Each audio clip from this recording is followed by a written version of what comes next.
But when you go sideways, fuck it all. You can't do nothing.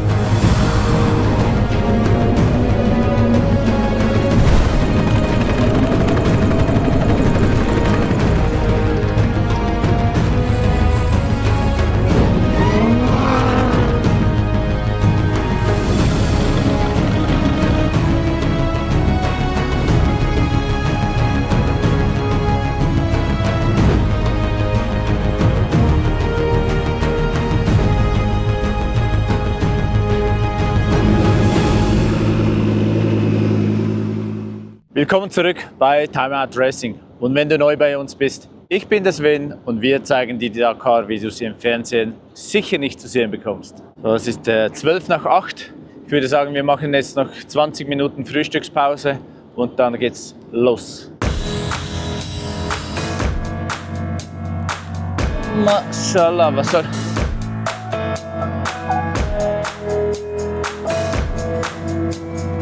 Nee, Frühstück kann man ja skippen. Was ist alles hier?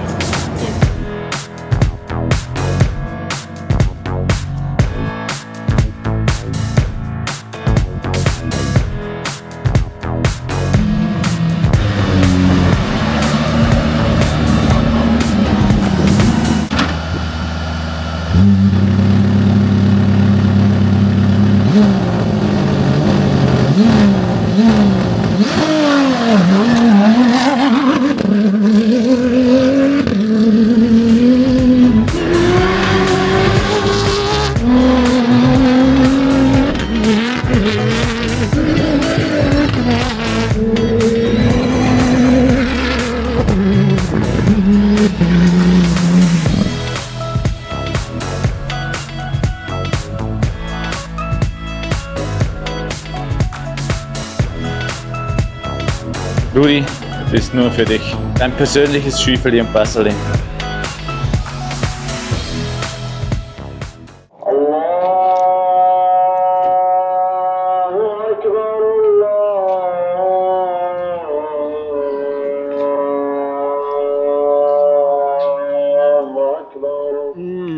Wie viele Achsen?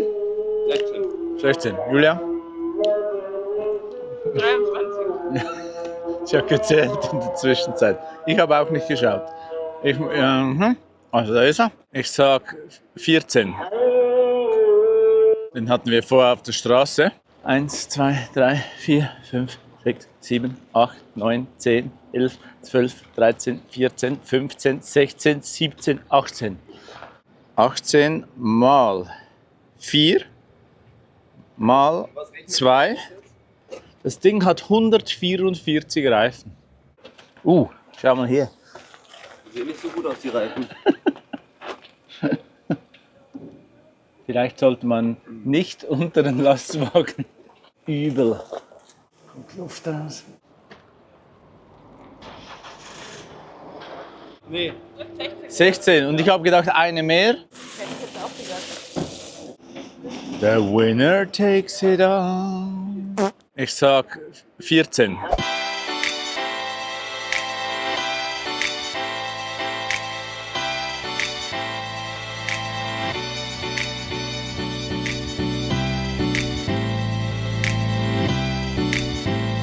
Pipi-Pause. Pipi-Pause.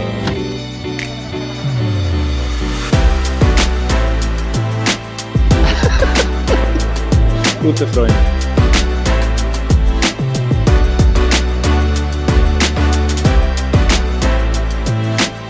Hallo. Ja, was gibt's da Eis?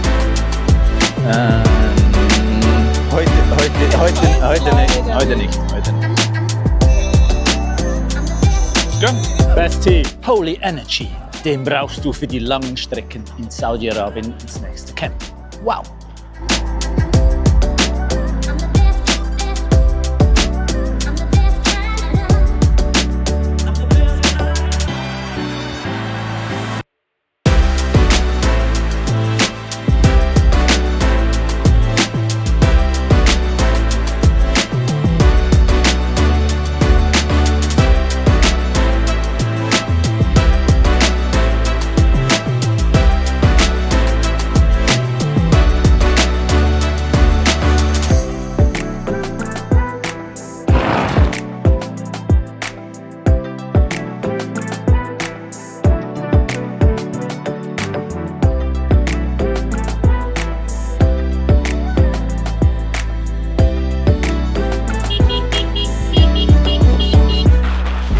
sind unsere Gäste. Hey, welcome back in the camp. It was a good day for you, yeah? Regarding results. Yes, I was always You had several times 0 points. like this. Down. What happened? Broken inside. Oh. Ah, okay. Let's go!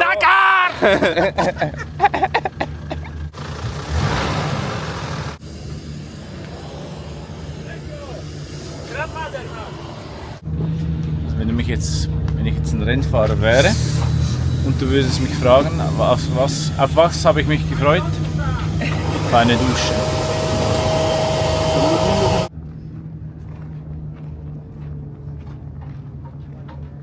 You're right. What's the problem? Problem is we have double shocks. When I see a big stone, this is go area. This is no go area. This is no go area. This side is no go area. So I'm trying to put, when I see a big stone, I'm trying to put it directly through my leg. But when you go sideways, fuck it all. You can't do nothing. So the idea is with the tire just to make a protection outside of this. Yeah, so we will take the Of the- tire, yeah. the old tire from the motorcycle, and we will just put it on. So yes, we are going to hit it with a stone, but then it's going to be a small bump, Yeah. just not a little bit, a lot of rubber, and then it will be fun. Auf dem Weg zu Overdrive und nach ein paar Tagen, fast eine Woche im selben Camp, kennt man alle, wo sie stehen, man weiß. Und jetzt haben wir ein neues Layout bekommen, da gibt es so eine Map in der App und kann man immer schauen, wer wo ist. Und am Anfang sehr hilfreich. Und es kann auch sein, dass im nächsten Camp wieder dasselbe Layout ist, weil es ist immer dieselbe Fläche. Aber es kann auch sein, dass es aus Gründen dann anders wird.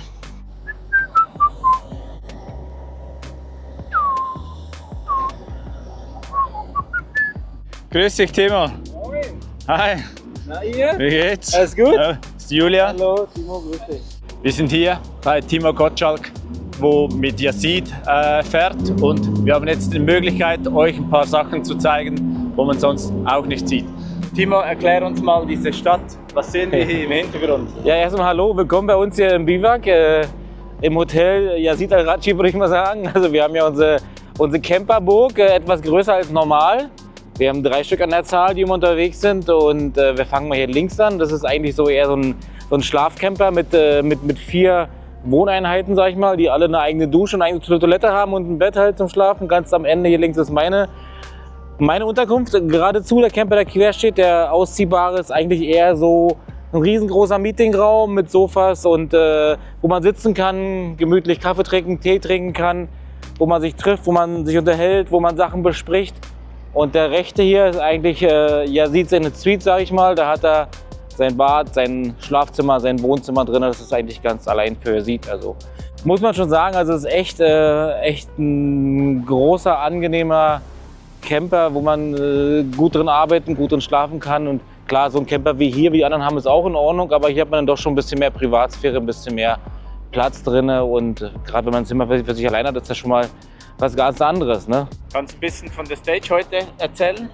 Ja, Stage heute war knackige Stage. Wussten wir eigentlich, dass wurde vor 2 Jahren schon mal gefahren, und da war schon bekannt, dass die extrem steinig ist. War sie auch gewesen. Also die ersten 50, 60 Kilometer waren wirklich brutal. Riesige Felsbrocken so im Canyon drin. Wir hatten das Pech, dass wir recht weit hinten gestartet sind durch unser Pech gestern.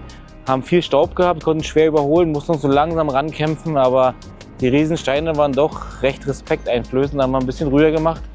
Da in der Mittelstrecke wurde es ein bisschen schneller, da war so eine Art WRC-Track, sage ich mal, die sie mit dem Bulldozer ein bisschen neu geschoben hatten. Das war okay, aber auch da hatten wir viel Staub und konnten nicht sehr schnell fahren. Zum Ende, nach dem Reifenservice, dann wurde es ein bisschen offener, das Gelände ein bisschen schneller. Immer noch vielen Canyons, aber etwas kürzere Abschnitte von diesen bösen Steinen haben sich abgewechselt mit ein paar Dünenabschnitte. Das war eigentlich war es eine recht schöne Prüfung, aber ziemlich brutal fürs Auto. Da muss es wirklich mit Köpfchen fahren heute.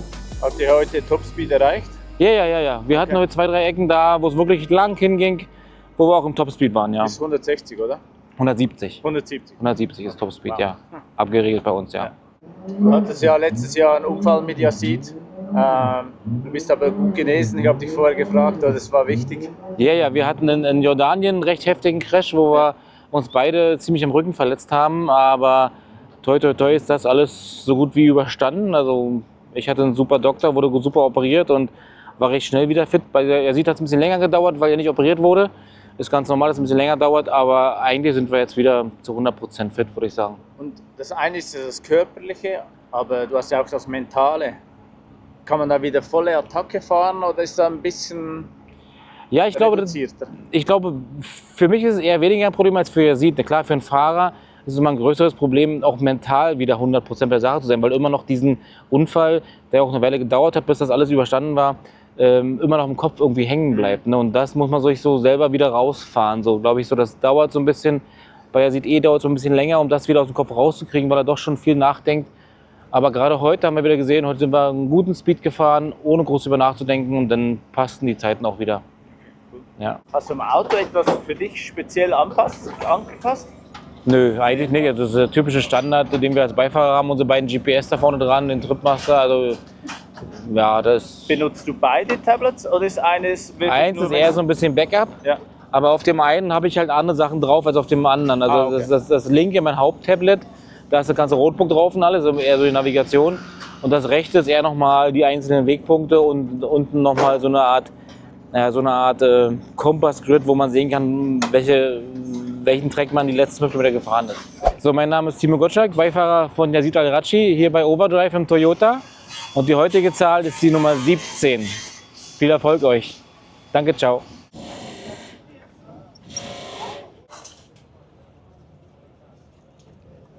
Thank you very much.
Dennis, wir haben euch heute gesehen Hab ich auch gesehen am Start, ja. vor dem Start, da seid ihr noch rumgefahren. Ja. Was war das für eine Situation? Einfach das Auto aufwärmen. Wir haben so 20 Minuten vorher waren wir am Startpunkt und einfach das Differentialöl, Getriebe, Motortemperatur, Bremsen müssen warm fahren, der Reifendruck auch passt, weil wir relativ niedrig reingehen, aber wir brauchen den speziellen Druck dann für die Rocks und dann fährst du noch ein bisschen über den Sand und schaust, dass alles so ein bisschen Betriebstemperatur hat, ja. Okay. Hey, wie war die Stage? Ich habe gehört, es hat viele Steine gehabt. Es hat irgendwie nur Steine gehabt. Okay. Es gab nichts anderes als Steine. Es war also gestern war schon tricky, aber heute war eine typische Dakar Stage. Das ist eigentlich da, wo es immer Chaos gibt, wo es immer mega viele Blattfüße gibt, tricky Navigation. Und heute war schon wieder so ein Tag, also ja. Ihr hattet auch Platten? Wir hatten einen Plattfuß, Kilometer 80 glaube ich, einen gleichen Plattfuß. Dann haben wir 20 Kilometer gefahren, bis wir gewechselt haben. Dann hatten wir den Pitstop, wo wir quasi die Autokategorie Reifen nehmen konnten. Haben wir dann einen Reserverator getauscht. Und dann hatten wir einen zweiten Blattfuß nach dem Pitstop und sind 80 Kilometer schleichend gefahren, aber wir waren dabei zu vorsichtig. Also hätten wir direkt tauschen müssen, aus dem Kopf rauskriegen und weiter. Dabei viel Zeit verloren. Navigation war immer tricky, weil irgendwann, so ab dem Mittagsstopp, also ab der Halbzeit 200 Kilometer, fahren wir in die langsamen Motorräder rein. Und wenn es halt staubig ist, dann hast du 3, 4, 5 Motorräder und die fahren im Konvoi und machen keinen Platz. Und also wir an einem Abzweig vorbeigefahren, hat aber, glaube ich, so gefühlt jedes Auto gemacht. Das war ein tricky Spot heute, hat uns ein bisschen erwischt. So gefühlt heute haben wir alles mitgenommen, was geht. Aber wir sind hier, alles gut. Wir sind im Overall, glaube ich, 10 Minuten zurück. Und es ist Tag 2. Also wir müssen einfach hinter uns lassen und es geht weiter. Also alles gut. Ah, genau, kannst du das erklären? Ja. Das haben wir heute beim Start gesehen. bis irgendwo hat es 2 Minuten und dafür Die 1 Minute. Top 10, also die ersten 10 von 1 bis 10 hat 3 Minuten. Okay. Dann die Top, also 11 bis 20 hat 2 Minuten. Und dann geht es 1 Minute. Ist wahrscheinlich dem geschuldet, zum einen Sicherheit natürlich für die Top 20, aber auch, dass wir nicht im Konvoi hinterherfahren. Der Erste verliert so viel Zeit beim Eröffnen, dass jeder wird ein bisschen schneller. Und wenn wir alle in 1 Minute starten würden, dann hätten wir irgendwann einen Konvoi von 100 Autos, weil dann macht es auch keinen Spaß. Also es ist einfach so, dass quasi jeder dieselben Chancen hat, das Roadbook zu erkennen und auch für die Gefahren natürlich. Man sieht die Unterschiede von den ersten 5, den nächsten 5 und danach. Und ich kann dir sagen, also bei euch hat es noch schnell ausgesehen. Dennis hat uns gerade Tom vorgestellt und Tom ist zuständig für das Roadbook hier an der Dakar. Eine neue Person, noch nie getroffen.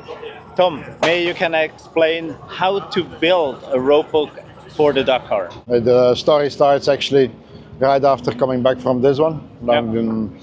The main idea is David. He's putting the rough lines for the next Dakar, sending it to me, and then I start on Google to especially look for places we have never been to and to never be twice on the same, because I can assure you that the tracks we take 2-3 years later, they're still like this, so you cannot take them. And after that we come for the first time, look if what I was drawing works. If it doesn't, we need to find, and if we see a nice passage, we go like there. Then we go back home, make again a new line, and we come in the second half of the year to make the roadbook. 2 months later, the first opening, and right before the race, the second opening. How many people are involved for the roadbook? For the roadbook only, we are a team. We are minimum 6-7, maximum 12-13. That depends of the recce. Yeah. Auch heute sind wir wieder bei Maxi. Wir sind ein bisschen später dran, weil wir brauchten ein bisschen Zeit für die Anreise. Dann waren wir noch bei Timo, bei Dennis und jetzt bei Maxi. Es haben alle von viel Steinen erzählt. Wie war das für dich? Und vor allem als Mopedfahrer vielleicht anders als als Autofahrer? Ja, also der Anfang war echt steinig, aber schön zum Fahren fand ich. Also vergleichbar mit Marokko, da habe ich richtig Spaß gehabt, war richtig gut. Ab dem Tankstopp dann ist es eher ein bisschen pischtig geworden, ein bisschen schneller, sandig. Und dann kam noch mal ein Stück mit richtig eklige Steine. Also das war wirklich Ich glaube, das Wort habe ich heute auch schon gehört. schweinemäßig, sage ich jetzt mal. Wir haben nachher noch den kennengelernt, der die Strecken macht. Ja, und? Ich hätte es ihm eigentlich sagen sollen. Ja. Hey, zu viele Steine. Hey Tom, too many stones. Das weiß er wahrscheinlich. Vermutlich extra gemacht. Bike, soweit alles in Ordnung? Alles super. Also habe heute nach 15 Minuten ist mir hier meine Fernbedienung ausgestiegen. 15 Kilometer. Das war dann ein bisschen scheiße zum Fahren. Also am Anfang musste ich noch 10-mal drücken, bis ein Bild weitergegangen ist. Zum Schluss dann ungefähr 500 Mal. Und dann am Tankstopp haben sie sich darum gekümmert. Was hast du neu bekommen? Ne, die haben das irgendwie nochmal frisch verkabelt, keine Ahnung. Ja. Dann hat es wieder funktioniert. Ja, mein Tower, der hat sich ein bisschen... Der war gestern, Der war ein bisschen arg wackelig. Ja. Dann hatte ich Angst, dass er mir irgendwann verloren geht. Und dann musste ich da mal noch mal kurz anhalten und ein bisschen was MacGyvern. Stein reinklemmen, den mit Kabelbinder. Aber jetzt habe ich es heute ordentlich gemacht. Ja, sieht Jetzt gut hält aus, das Ganze. Ne, war gut. War gut, okay. War okay, also bin so wie jetzt auch, Bartschlappen, kurze Ja. Hose. Reifen hast du immer noch dieselben? Nee, neu jetzt. Wie lange hast du gearbeitet? 2 Stunden, Zwei sowas. Stunden. Ja, gerade mit dem Basteln hier vorne. Ja. Was hast du hier an Werkzeug dabei? Am Motorrad selber. Ja, für unterwegs? Also hier vorne drin, seht ihr jetzt nicht, da habe ich Brems- und Kupplungshebel verstaut. Aha. Sieht es ganz leicht. Ah ja, da sieht man es. Unter der Sitzbank ist dann das wertvolle Werkzeugfach. Also da habe ich im Prinzip alles Mögliche drin, ein Spanngurt. Das Gröbste an Werkzeug einfach mal. Ja, was man halt so brauchen kann. Rein ein Werkzeug. Dann zusätzlich habe ich noch 2 Kettenschlösser dabei, ein bisschen Knetmetall, eine Einspritzdüse. Dann, wir müssen noch eine Airbag-Patrone mitführen. Wie gesagt, ein Spanngurt, falls man doch mal jemanden abschleppen muss. Ja, man sieht, da ist ein bisschen Was ist das Action. zum Abschleppen? Ja. Okay. Ja, falls mal was schief geht. Ja. Hier vorne drin habe ich noch einen Schlauch vorbereitet mit dem Original Connector vom Tank. Dann kann man theoretisch jemand anders Sprit zapfen oder von jemand anders. Oder ich kann auch Tank vorne und hinten verbinden, falls eine Pumpe kaputt geht. Ist auch ganz wichtig. Steckt einfach so da drin. Geht nicht verloren. Ja, Echt viel, ja? also man kommt echt recht weit. Aha. Das Motorrad ist ja so konstruiert, also das ist schon richtig geil. Du kommst mit so wenig Werkzeug so schnell vor allem auch überall ran. Da vorne habe ich noch einen kleinen Leatherman dabei. Ja, mehr Sachen mitnehmen wird immer schwierig. Da habe ich noch das Survival-Paket. Ich weiß nicht, ob das in der Autos auch Vorschrift ist. Gibt's auch, ja. Hier mit Kompass und Leuchtstab und Strobolicht und so. Vielen Dank für die Infos, für deine Gerne. Zeit. Bis morgen. Viel Ja, alles Erfolg. Gute. Was hast du im Ranking? 10. oder? Ja, war halt nicht so gut. 10. Aber was heißt nicht so gut? Also zuerst habe ich mich ein bisschen geärgert. Ja. Aber eigentlich jeder Tag, wo ich hier ins Ziel komme, Ja, gesund bin, nichts passiert ist ein gewonnener Tag und abgerechnet wird zum Schluss. Genau, Das die Rennen Rallye ist ist so am lang, Schluss. also Am Ende zu Ende. Cool. Also, danke dir. gerne. Wie gesagt, zu unseren Schäden von den Autos. Die G-Klasse, die hat nur 2 Kratzer abbekommen heute, läuft einwandfrei und vor allem hat keinen Staub. Also die Kiste ist richtig dicht. Absolut bis jetzt keine Probleme. Haben wir ein bisschen ja mit Elektronik Respekt, aber bis jetzt hat sich das nicht bewahrheitet. Bei Jurai und seinem Toyota hat es einfach baulich bedingte Probleme, die wir optimieren möchten. Also es sind keine technischen Probleme, sondern es ist einfach nicht optimal. Wegen den Steinen hat er ja auch schon erklärt. Ich weiß nicht, ob es im Video kam oder nicht. Und Dani mit seinem Land Cruiser auch keine Probleme. Das heißt, wir sind ziemlich schnell, eigentlich, wenn die Fahrzeuge zurückkommen. Das ist angenehm für uns. Das heißt, wir haben ausreichend Zeit und haben keinen Stress, möglichst schnell die Autos bereit zu haben. Jetzt machen die Fahrer noch Vorbereitungen für morgen, Roadbook, und dann ist es dann auch schon wieder Zeit zum Schlafen gehen, weil die müssen morgen auch wieder früh raus. Beim SK ist der Matze noch dran. Ich frage ihn mal schnell, ich weiß nämlich gar nicht, was er macht. Was gibt es noch zu tun am SK? Die Luftleitung für den Aufsteller vom Motor, der die Kraftstoffpumpe zurückzieht, war durchgescheuert vor der Riemenscheibe. Das war es eigentlich. Kleinigkeit. Und dann ist noch das Auto von Mariusz und Kamil. Da gibt es auch noch kleine Arbeiten, aber die sind nicht so schlimm. Die Halterung für die Motorhaube hat sich gelöst. Das wird jetzt noch geflickt, dass die Motorhaube sicher nicht aufgeht. Ihr seht, ich habe so einen Strumpf an. Hier ist der Stau eigentlich, es geht noch, aber vorne an der Hauptstraße ist richtig schlimme Luft, schwierig zum Atmen. Daher, wir sind froh, dass wir jetzt in Reihe 12 sind. Zuerst dachte ich, nee, der Platz vorher war cool, aber ich glaube, wir bevorzugen die Situation, dass wir weniger Staub haben.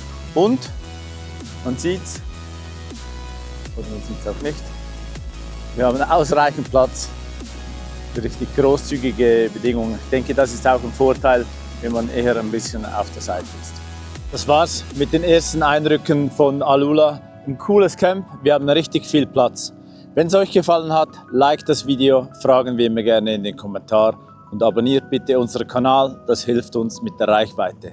Wir sehen uns morgen wieder bei Time Out Racing. Bis dahin eine gute Zeit. Danke, ciao.